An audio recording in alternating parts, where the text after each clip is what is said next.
ሰበር ዜና ሕዚ ዝበጽሕና ዜና ኣብ ዘረባ ባይቶ ወከልቲ ህዝቢ ኢትዮጵያ ቀዳማይ ሚኒስትር ኢትዮጵያ አብይ አሕመድ ስዒቡ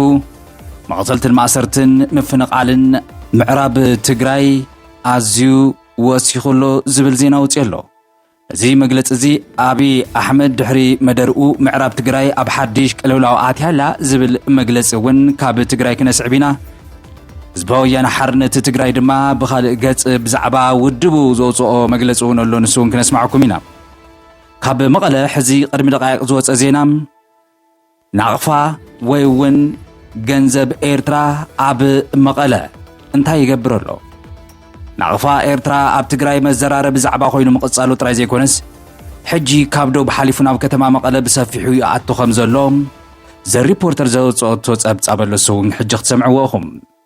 ውሳነ ብዘንኪ ዘይተመጣጠነ ሃገራዊ ኩነታት እውን በቃ ይኣኽለኒ ድሕሪ ሕጂ ባይቶ ወከልቲ ህዝቢ ፓርላማ ኢትዮጵያ ኣይወዳደርን ዝብል እውን ኣባል ባይቶ ወከልቲ ህዝቢ ኢትዮጵያ ፓርላማ ዘስምዕዎ ዘወሰንዎ ውሳነ እውን ኣስዕበ ቢልና ናባኹም ክነብል ኢና ላዕለዋይ ወታደራዊ ኣዛዚ ጀነራል እውን ብዝተፈነወሉ መጥቃዕቲ ህይወቱ ሓሊፎሎ እዚ እውን ካልእ ሓዲሽ ዜናና እዩ ድርድር ተስፋ ሓዲሽ ተስፋ ኣብ ድርድር ዝተጀመረ ዘተሰላም እውን ካልእ ጉዳይ እዩ ሰላምታ ናይ ረሳዕናን ሰላም ጥዕና ሃበልና ክብራት ሰማዕቲ ተመልከቲ ናትና ፎረም እዚ ናትና ፎረም ድምፂ ኩሉ እዩ ጥሪ 29 2018 ዓመተ ምህረት እዋናዊ ሓደሽቲ ዝርዝር ዜናታት ናትና ፎረም እንሆ ጀሚሮም ኣለዉ እዚ ቪድዮ ላይ ገርኩም ጀምሩ ሰናይ ምክትታል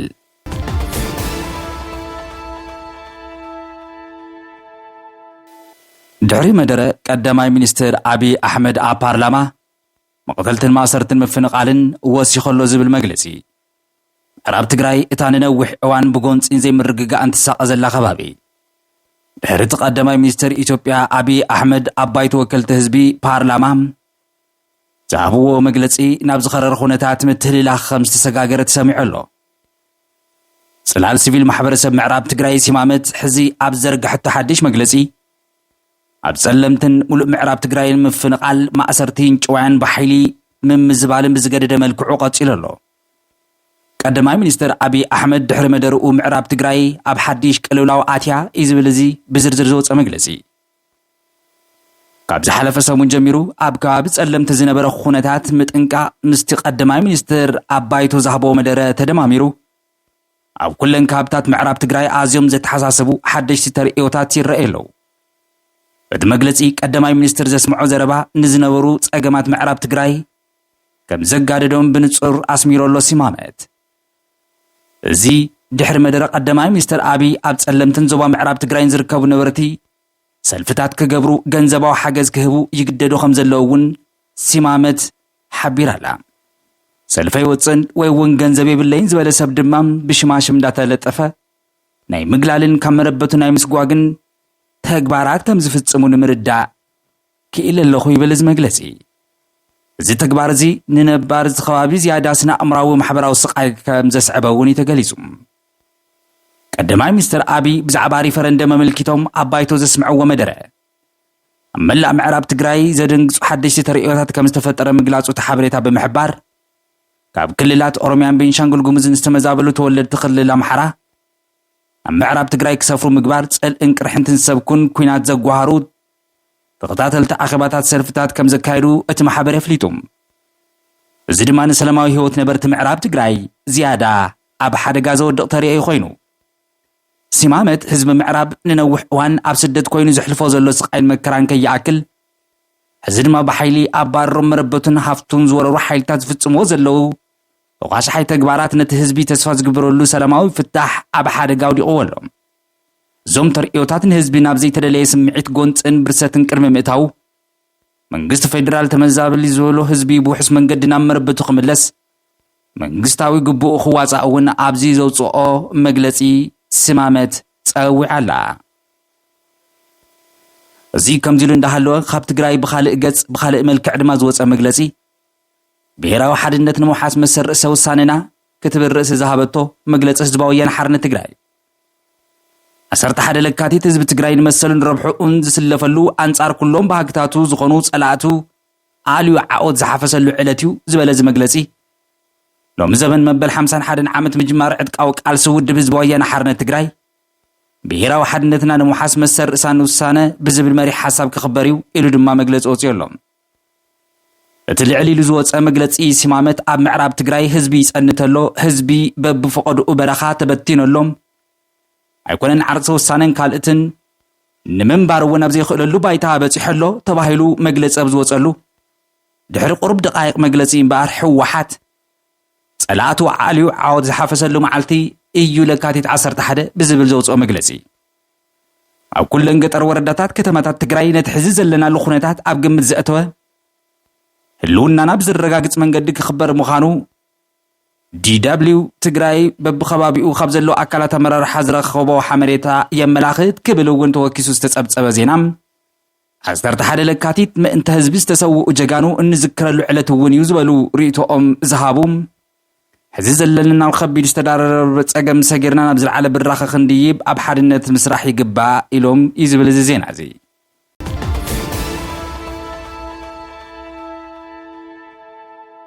ናብ ዝቕፅል ዜና ክንሓልፍ ከለና ካብ ትግራይ ከወፃና መቐለ ካብ ዶብ ሰጊሩ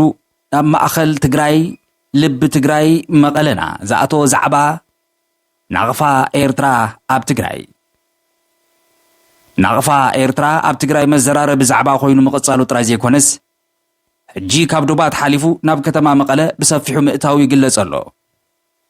ጋዜጣ ዘ ሪፖርተር ከም ዘረጋገጾ እቲ ቀደም ኣብ ካብታት ዘላንበሳ ኢሮብ ራማ ጥራይ ዝረአ ዝነበረ ምንዛረ ናቕፋ ሕጂ ኣብ ርእሰ ከተማ ትግራይ መቐለ ብግልፂ ይንቀሳቐስ ኣሎ። ኣብ ጎድናታት መቐለ ዶላር ኣሜሪካ ናቕፋ ኤርትራ ጎና ጎኒ ብግልፂ ይሽየጡን ይሽረፉን ከም ዘለዉ ነበርትታ ከተማ ኣረጋጊጾም ኣለዉ። ብዙሓት መንእሰያት ኣብ ኩርናዓት ጎድናታት ደው ኢሎም ንሓለፍቲ መንገዲ ናቕፋ ዶስ ዶላር ክትልውጡ ትደልዩ ኢኹም ክብሉ ይሓቱ ከም ዘለዉ ዝተረጋገፀ ዜና ኣውፂኡ ኣሎ። ከም ጸብጻብ ዘ ሪፖርተር ድማ እንድሕር ኮይኑ ዋጋ ሸርፊ ሓደ ናቕፋ ክሳብ 10 ብር ኢትዮጵያ ይበጽሕ ኣሎ። እቲ ብናቕፋ ዝካየድ ንግዲ ድማ ብሰፊሑ ኣብ ጥሬት ወይ እውን ከፍቲ ስሚንቶ ጣፍን ዝተዩ ለስላሳ መስተታት ንብረታት ህንፀት ዘድህበ እዩ። እዚ ሸርፊ ናቕፋ ኣብ ትግራይ እንዳሰፍሐ ክመፅእ ዝግበረሉ ቀንዲ ምኽንያት ድማ ኣብቲ ከባቢ ዝረአ ዘሎ ዝለዓለ ሕፅረት ገንዘብ ምዃኑ ተመላኺቱ ኣሎ። እዚ ሓድሽ ተሪኦ እዚ ኣብ ቁጠባዊ ምንቅስቓስ እቲ ዞባ እውን ርኢ ፅሩዋ ይሕድር ከም ዘሎ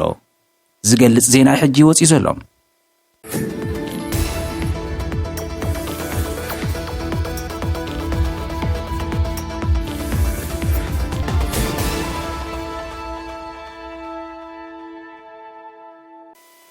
ድሕሪ ሕዚ ይኣኽለኒ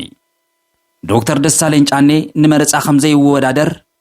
ሎማዓን ተፍሊጦም ኣለዉ ብሰንኪ ዘይተመጣጠነ ሃገራዊ ኩነታት ክብሉ ድማ ምክንያቶም ገሊፆም። ዶክተር ደሳለኝ ጫኔ ዳኘው ኣባል ባይቶ ወከልቲ ህዝቢ ኢትዮጵያ ፓርላማ ኣብ ዝመፅእ መበል 7ይ ዙር ሃገራዊ መረፃ ከምኡ እውን ኣብ ባህር ዳር ንምምራፅ ሕፁይ ኮይኖም ከይቐርቡ ከም ዝወሰኑ ፍሊጦም። እዚ ውሳነ እዚ ብዛዕባ እቲ ኣብ ሃገር ዘሎ ዘይተመጣጠነ ፖለቲካዊ ምንቅስቓስ ኩነታት ዘተሓሳስበ መልእኽቲ እውን ሒዝዩ መፅኡ።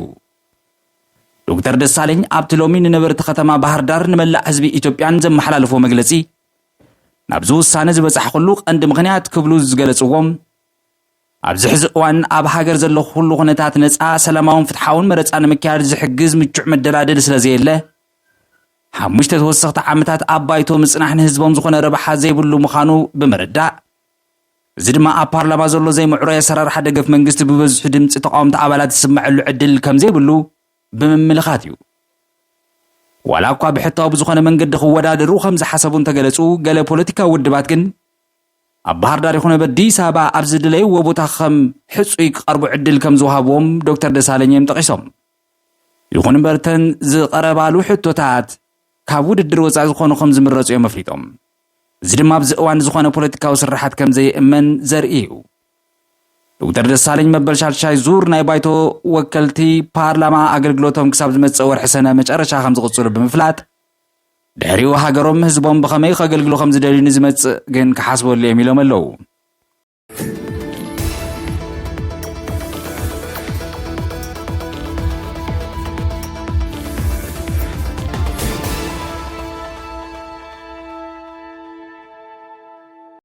ላዕላዊ ወታደራዊ ሓለቓ ጀነራል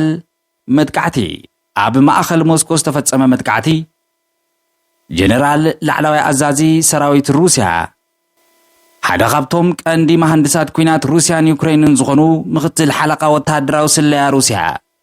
ጀነራል ቭላድሚር ኤሌክሴቭ ኣብ ማእኸል ከተማ ሞስኮ ብጥይት ተወቂዖም ኣለዉ። እቶም ጀነራል ኣብ ከተማ ሞስኮ ብዘጋጠሞም ሃንደበታዊ መጥቃዕቲ ንህይወቶም ዘስግዕ ጽኑዕ መቕሰልቲ ከም ዝወረዶም እውን ተሰሚዑ። እቲ መጥቃዕቲ ኣብ ሞስኮ ቮሎክምላስኮዮ ተባሂሉ ኣብ ጽዋዕ ከባቢ ኣብ ዝርከብ መንበሪ ህንጻ እዩ ተፈጺሙ። ጀነራል ኣሌክስኬቭ ኣብ ጥቓ ገዝኦም ብርክት ዝበላ ጥያይት ከም ዝተተኮሰሎም ዝተፈለጠ ኮይኑ ኣብዚ ሕጂ እዋን ኣብ ሆስፒታል ኣብ ትሕቲ ጽኑዕ ክትትል ሕክምና ICU ይርከቡ። እዚ መጥቃዕቲ ንመንግስቲ ሩስያ ዘሰንበደ ኮይኑ ክሬምሊን ብዛዕባ እቲ ኩነታት ብወግዒ መልሲ ሂቦሎም። ቃል መቐበሊ ፕሬዚደንት ፑቲን ዲሚትሪ ፒስኮቭ ከም ዝገለጽዎ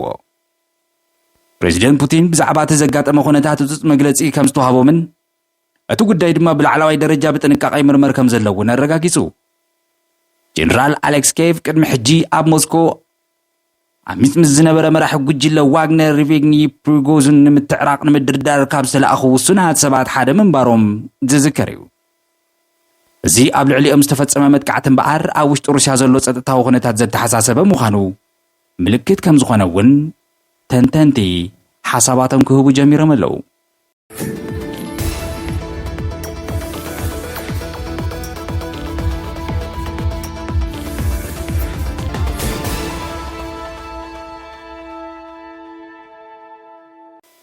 ኣብ መወዳእታ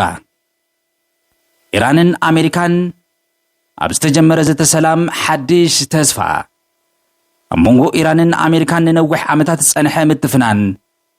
ኣብ ዝቐረበ እዋን ናብ ርእሰ ከተማ ዑማን ምሽቃጥ ብዘይቀጥታዊ ዘተ ኒውክሌር ሓድሽ ምዕራፍ ከም ዝተጀመረ እዩ ተገሊጹ። ሚኒስትር ጉዳያት ወጻኢ ኢራን ዓባስ ዓራቅቺ እዚ ዘተ ኣዎንታዊ መፈለምታ ከም ዝነበሮ ብምግላጽ እንተዳ ቀፂሉ ናብ ስምምዕ ከምርሕ ከም ዝኽእል ተስፋኦም ድማ ኣንቢሮም ኣለዉ።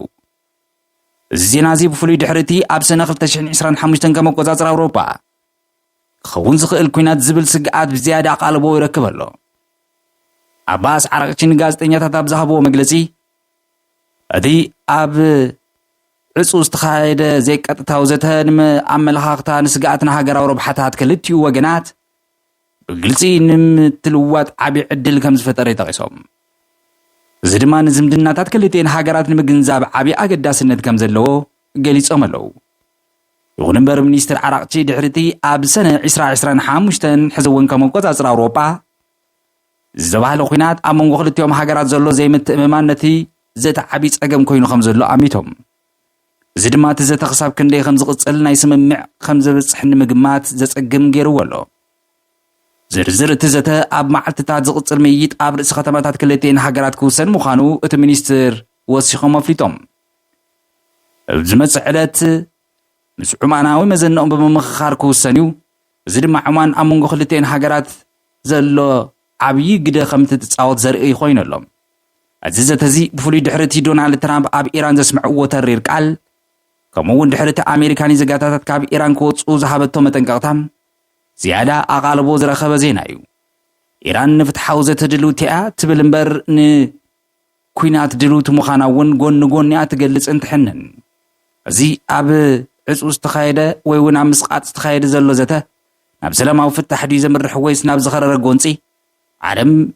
ብሻቐሎ ትከታተሎ ዘላ ሚኒስትር ዓራቅቺ ድማ ዝገለጽዎ ኣዎንታዊ ማዕቀፍ ክሳብ ክንደይ ተግባራዊ ክኸውን ከም ዝኽእል ግዜ ጥራይ ዝምስክሮ ኮይኑ ኣሎ። ይኹን እምበር ዘይምትእምማን ምፍራሕን ስግኣት ኩናት እንዳሃለወ ሰላማዊ ፍታሕ ንምርካብ ብርቱዕ ጻዕሪ ዘድሊ እዚ ድማ ንቐጻሊ ሰላምን ምርግጋእን ዞባ ማእኸላይ ምብራቕ ወሳኒ ገይርዎ ኣሎም። በኣርገዝ ክቡራት ሰማዕቲ ተመልከቲ ናትና ፎረም ሎሚ ዝሓዝናዮም እዋናዊ ዝርዝር ዜናታትና ዘምስማዕኩም ይመስሉ ነይሮም። ቀጻሊ ብኻልእ ሓዲስ ዜና ክንመለስ ኢና። ሰላም